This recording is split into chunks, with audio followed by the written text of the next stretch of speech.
বাংলাদেশের জনগণের কাছে ভূমিকম্প একটি বড় রকমের আতঙ্কের নাম। কিন্তু এই আতঙ্ক শুধুমাত্র আতঙ্কের জায়গায় সীমাবদ্ধ না থেকে এটা থেকে শিক্ষা নেওয়া আরো বেশি জরুরি। আমাদের বাচ্চারা যারা আমাদের ভবিষ্যৎ প্রজন্ম, সবসময় তো আমরা চাই বাচ্চাদেরকে নিরাপদ রাখতে। কিন্তু ভূমিকম্প এলে যে বাচ্চারা ঝুঁকিপূর্ণ হয় বা আমাদের বড়দের তুলনায় বাচ্চাদের ঝুঁকিটা বেশি কারণ তারা ছোট, তাদের বোঝার সক্ষমতা কম।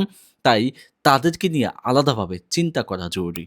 ব্যাপারটা আমরা খুব সিরিয়াস না নিলেও জাপান সহ ভূমিকম্প প্রবল যে দেশগুলি আছে সেখানে শিক্ষা প্রতিষ্ঠানে বাধ্যতামূলক বছরে একাধিকবার ট্রেনিং এর ব্যবস্থা করা হয়।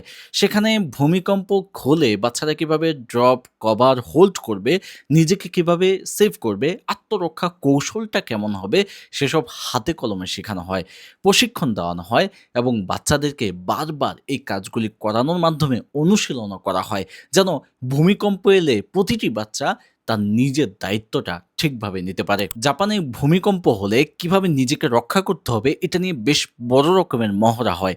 এখানে মহড়া মানে শুধু সাইরেন বাজানো না, বরং একটি পূর্ণাঙ্গ সিমুলেশন। এর মাধ্যমে বাচ্চারা শিখে যায় যে কিভাবে এক্সিট নিতে হবে, কিভাবে দৌড়াতে হবে, কোথায় গিয়ে আশ্রয় নিতে হবে, জরুরি মুহূর্তে কি পদক্ষেপ নিতে হবে।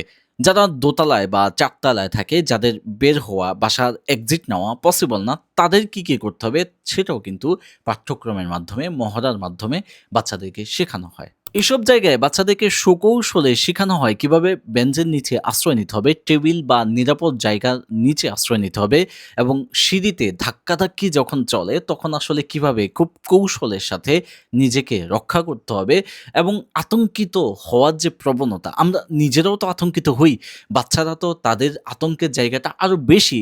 তখন নিজেকে কিভাবে নিয়ন্ত্রণ করতে হবে, সচেতনতা কিভাবে বৃদ্ধি করে নিজের আত্মরক্ষার চেষ্টা করতে হবে, এই ব্যাপারগুলি বাচ্চাদেরকে শেখানো হয়। বাংলাদেশের শিক্ষা মন্ত্রণালয়ের উচিত হবে সার্কুলার জারি করে ভূমিকম্প নিয়ে আমাদেরকে খুব ভালোভাবে শিক্ষা দেওয়া, বাচ্চাদেরকে বিশেষভাবে ট্রেনিং এর ব্যবস্থা করা, কর্মশালা করা, ক্যাম্পেইন করা। এটা এই মুহূর্তে খুবই জরুরি।